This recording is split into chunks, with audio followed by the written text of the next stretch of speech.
મા બાપની આંખમાં બે વાર આંસુ આવે, એક તો દીકરી ઘર છોડે ત્યારે અને દીકરો તર છોડે ત્યારે.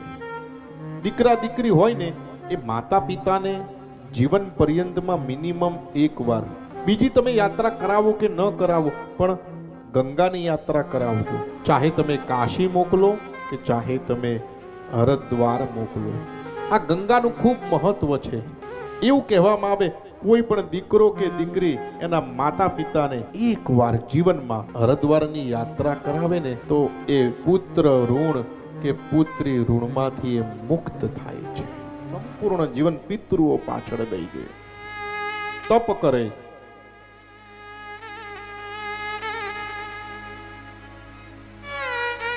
દિલીપના પુત્રનું નામ ભગીરથ. રાજા ભગીરથ પણ બ્રહ્માજીનું તપ કરે, બ્રહ્માજી પ્રસન્ન થાય. બોલ ભગીરથ શું જોઈએ? બસ મારા પિતૃઓથી લઈને અમે સર્વ અમારા પિતૃનો મોક્ષ કરવા ઈચ્છીએ છીએ. ભગવાન, મારા દાદાથી આપ પ્રસન્ન ન થયા, મારા પિતાશ્રીથી આપ પ્રસન્ન ન થયા, મારાથી પ્રસન્ન થયા. બસ આ ગંગા જે છે એને પૃથ્વી પર લાવવાનું છે. બ્રહ્માજી કહે, બટા એનો વેગ કેટલો છે?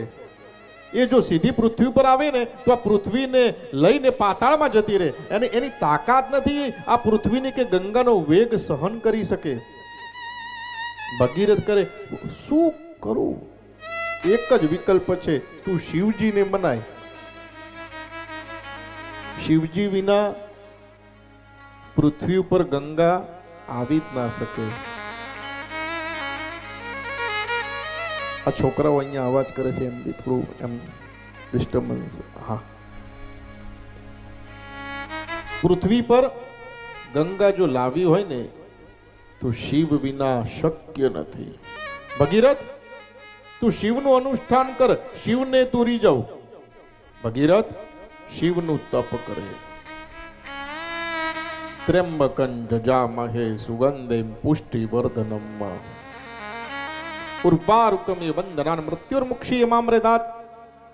પ્રદોષનું વ્રત કરે અને મહાદેવ પ્રસન્ન થાય. તમે જીવનમાં જો સંપત્તિ મનોકામના દરેક ઈચ્છતા હોવ તો પ્રદોષનું વ્રત તો કરજો જ. શિવ પ્રસન્ન થાય. બોલ ભગીરથ, તારી સેવાથી હું પ્રસન્ન થયો છું. શું જોઈએ?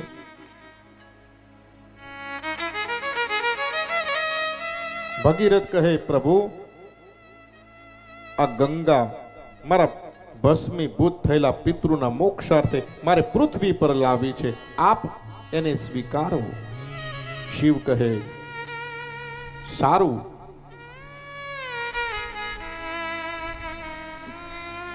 ગંગાને પ્રસન્ન કરે. ભગીરથ ગંગાનું અનુષ્ઠાન કરે, ગંગા પ્રસન્ન થાય. બોલ ભગીરથ શું જોઈએ?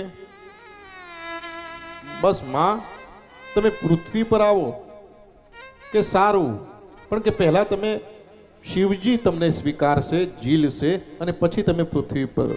ગંગા એ મનોમન એવું વિચારે, ઓહો શિવજી, હું શિવજીને લઈને પાતાળમાં જતી રહીશ. એને મનોમન અહંકાર થયો.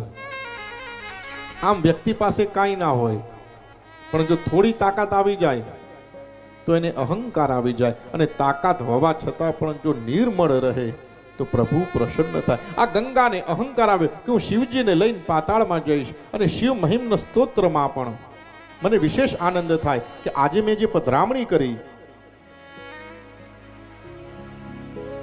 બાબા મુક્તાનંદ મુક્તેશ્વર મહાદેવના દર્શન કર્યા, અને મને વિશેષ આનંદ થાય કે મહાદેવના દરેક સ્તોત્રમાં એક શિવ મહિમ્ન એક ખૂબ પ્રિય છે. આ શિવ મહિમ્ન સ્તોત્રની તાકાત એટલી છે કે વ્યક્તિ જો આખી સંપૂર્ણ શિવ કથા ન સાંભળે પણ આ શિવ મહિમ્ન સ્તોત્ર આખા જીવન ચરિતાર્થનું એક સ્મોલ વર્ઝન કહી શકાય તો શિવ મહિમ્ન. એમાં 16મા નંબરનો શ્લોક છે કે વેદ વ્યાપી તારા ગણ ગુણિત ભેણોત ગમરુચિ પ્રવાહો વારામ્ય પુરુષદલગૃષ્ટ શિરસિતે જગદ્વીપાકારમ જલધિ બલમ તેન ગુરુમિતને નૈવો નયમ ધૃત મહિમ દિવ્યમ તવ વપુઃ. આ મહાદેવની જટા કેટલી હશે તમે વિચારો કે વેદ વ્યાપી તારા ગણ ગુણિત ફેણોત ગમરુચિ. આ ગંગા વિચારે કે હું શિવજીને લઈ અને પાતાળમાં જતી રહીશ. ભગીરથ પ્રાર્થના કરે, પ્રભુ આપ ગંગાને ઝીલશું.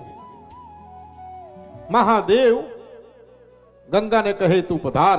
મહાદેવ એની જટા ખોલે અને ગંગા એ જટામાં સમાઈ જાય છે અને મહાદેવ એ જટાને બંધ કરે, અંદર ગોંધાઈ જાય છે અને પ્રાર્થના કરે, પ્રભુ આપ આને ગંગાને છોડો. અને મહાદેવ એક લટ મૂકે અને એમાંથી ગંગા બહાર પડે ને આ પૃથ્વી પર 70% પાણી થઈ ગયું. વિચારો, એક લટ શિવજી સાઈડમાં મૂકે અને આ પૃથ્વી પર પાણી પાણી પાણી થઈ ગયું. આ શિવજીની જટા કેટલી વિકરાળ હશે. ઘણા બધાને એવો પ્રશ્ન થાય, દરેક દેવતાઓ કેમ ભારતમાં જ? તો ભારતની ભૂમિ પહેલાની તમે જોશો તો ત્રિકોણ સ્વરૂપ, અને શિવજી જે છે ને એ સર્વોચ્ચ સ્થાન ઉપર છે. આ સૃષ્ટિમાં 4 નદીથી ઉત્પત્તિ થઈ, દરેક નદીઓ ઉત્પત્તિ થઈ બ્રહ્મપુત્ર ઇત્યાદિથી, એ બધી જ કૈલાસથી. શિવે ગંગાને પોતાના મસ્તકમાં ધારણ કરી એ શુદ્ધ કરે. વેદ વ્યાપી તારા ગણ ગુણિત ફેણોદ ગમરુચિ પ્રવાહો વારામિહ પુરુષોત લઘુદૃષ્ટ શિરસિતે. આ ગંગા નાનું બિંદુ દેખાય શિવજીની જટામાં. વિચાર કરો, બ્રહ્માંડ કરતા પણ મોટી શિવજીની જટા છે. આ એક વિશ્વ નથી, આવા વર્લ્ડ કેટલા છે? અત્યારે આપણે જાણીએ કે 193 કન્ટ્રી, પણ આવા મિનિમમ સાયન્સ એવું કહે 50,000 વિશ્વ છે મિનિમમ. દરેકના બ્રહ્મા વિષ્ણુ અલગ, મહેશ અલગ, બધા. અને આ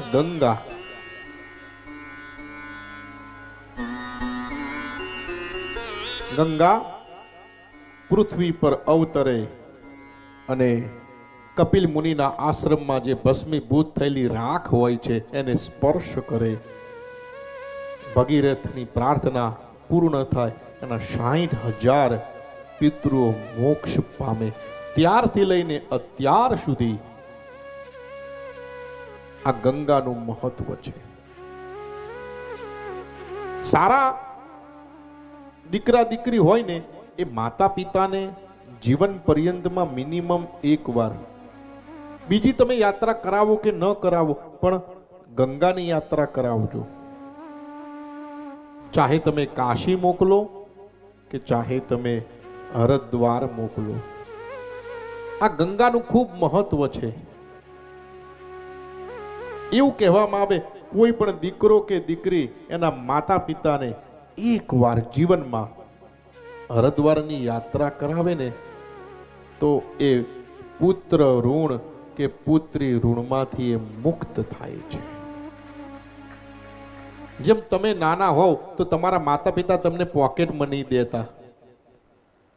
જ્યારે આપણે નાના હોઈએ ત્યારે માતા પિતા આપણને પોકેટ મની દેતા. જેમ હવે આપણી ફરજ છે કે એ વૃદ્ધ થાય તો એમને બી તમે સંભાળ સાર લેજો. એમને પૂછજો તમારી જરૂરત શું છે, શું જોઈએ, એમને યાત્રા કરાવજો. અને કદાચ કંઈ દ્યો કે નહીં દ્યો, પણ એમની પાસે બેસીને, માતા પિતા પાસે તમે બેસીને તમે ખાલી પૂછશો ને એમને કે માં તમે કેમ છો, પિતાજી તમે કેમ છો, ખાલી આટલું તમે પૂછશો ને એના આશીર્વાદ તમારી પર રહેશે. જીવનની અંદર માતા પિતાના આશીર્વાદ હશે ને, કારણ કે જ્યારે આપણે પહેલો શ્વાસ લીધો ને ત્યારે આપણા માતા પિતા આપણી પાસે હોય છે. હવે આપણી ફરજ છે જ્યારે એ છેલ્લો શ્વાસ લે ત્યારે આપણે એમની પાસે હોઈએ. ભૂલો ભલે બીજું બધું મા બાપને ભૂલશો નહીં. અને મા બોલો ને એટલે મોઢું ખુલે મા, અને બાપ બોલો એટલે મોઢું બંધ થાય બાપ. એટલે મા પાસે તમે ગમે તે કહી શકો. ભૂલો ભલે બીજું બધું, ભૂલો ભલે બીજું બધું. આજે અહીંયાથી સ્તોત્ર ગાન કરવામાં આવે છે. તમારા માતા પિતાને યાદ કરી તમારાથી કોઈ પણ જાતની ક્ષતિ થઈ હોય ને, માત્ર આ પ્રાર્થનાથી, કારણ કે આ શિવનો દરબાર છે. શિવ અને માં પાર્વતી એ જગતના માતા પિતા છે. એટલે તમે આ પ્રાર્થના કરતા કરતા તમારાથી કોઈ પણ જાતની ક્ષતિ થઈ, તમારી આ પ્રાર્થના અમને તું ક્ષમા કર. પુત્ર ઋણમાંથી, પુત્રી ઋણમાંથી માતા પિતાને યાદ કરી આવો આ પ્રાર્થના કરીએ. ભૂલો ભલે બીજું બધું, મા બાપને ભૂલશો નહીં. ભૂલો ભલે બીજું બધું, મા બાપને ભૂલશો નહીં. અગણિત છે ઉપકાર્યના, તે વિસરશો. અગણિત છે ઉપકાર્યના, કદી સરશો નહીં. મા બાપને ભૂલશો નહીં.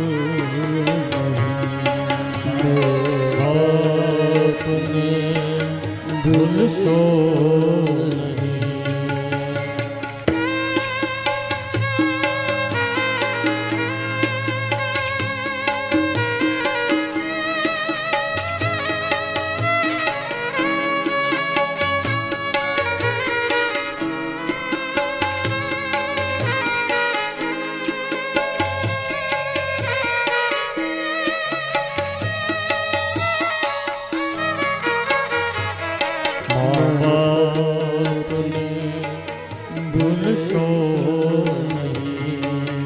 કાઢી મુખેથી કોળિયા, મોંમાં દઈ મોટા કર્યા. કાઢી મુખેથી કોળિયા, મોંમાં દઈ મોટા કર્યા. અમૃત તણા દેનાર સામે ઝેર ઉગવશો. ભૂલો ભલે બીજું બધું, મા બાપને ભૂલશો. લાખો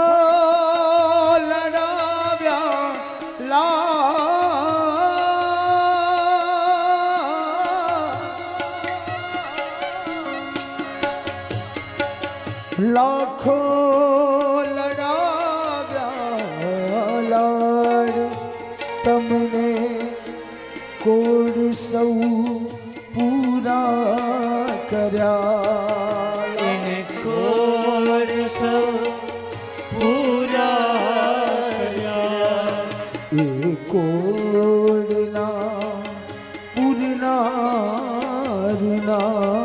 કોડ પૂરવા ભૂલશો નહીં. ભૂલો ભલે બીજું બધું, મા બાપને ભૂલશો નહીં. અગણિત છે ઉપકાર્ય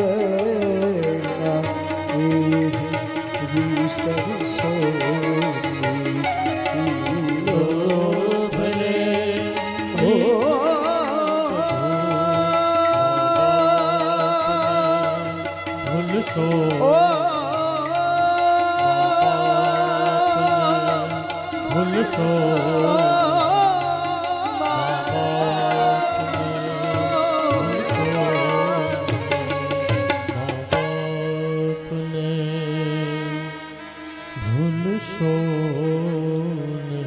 ધન ખર્ચતા મળશે બધું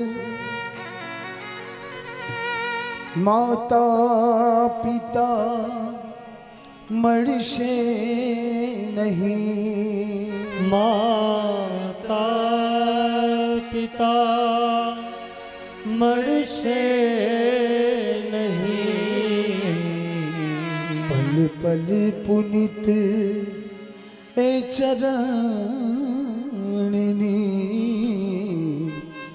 ચાહના ભૂલશો નહીં ભૂલો ભલે બીજું બધું મા બાપને ભૂલશો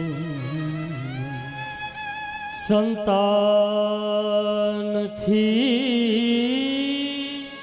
સેવા ચાહો સંતાન છો સેવા કરો સંતાન છો સેવા કરો જેવું કરો એવું ભરો હે ભાવના ભૂલશો નહીં ભૂલો ભલે બીજું બધું ભૂલો ભલે બીજું બધું. માતા પિતાના ઋણમાંથી મુક્ત થવા માટે ગંગા યાત્રા અને ભૂમિનો પ્રતાપ ખૂબ અદ્ભુત હોય છે. શ્રવણ એના માતા પિતાને યાત્રા કરાવે. આ ભૂમિનો પ્રતાપની વાત છે. જ્યારે નાસિકના પાસેથી પસાર થાય છે અને એ ભૂમિમાં જ્યારે રોકાણ કરે ત્યારે શ્રવણ એની માતાને કહે કે હું તમને યાત્રા કરાવું છું તો તમે મફત યાત્રા કરો છો? એનું તમે મને કંઈ દ્યો તો ખરા? મફત હું તમને ઉચકીને લઈને ફરું? તમારે મને કંઈ દેવું તો પડે ને. ભલે હું તમારો દીકરો છું પણ તમે મને કંઈ દ્યો. એના પિતા સમજી જાય છે. પિતા કહે દીકરા અમે તને તારું વળતર દઈશું પણ પહેલા તું અમને કાશી તો પહોંચાડ. ત્યાં તમે દઈ દેશો ને? હા ત્યાં તેને દઈ દઈશું. ધીરે ધીરે શ્રવણ માતા પિતાને લઈ કાશી તરફ પ્રયાણ કરે. કાશીમાં ગંગા સ્નાન કરે. માતા પિતા પણ ગંગામાં સ્નાન કરે. પિતા કહે દીકરા તું જે કહેતો તો કે તને વળતર દઉં, બોલ તને કેટલું દઉં? પિતા આવું બોલાય? હું તો તમારો દીકરો છું. તમારે શેનું મને વળતર દેવાનું? આ તો મારી નૈતિકતા છે, મારી ફરજ છે.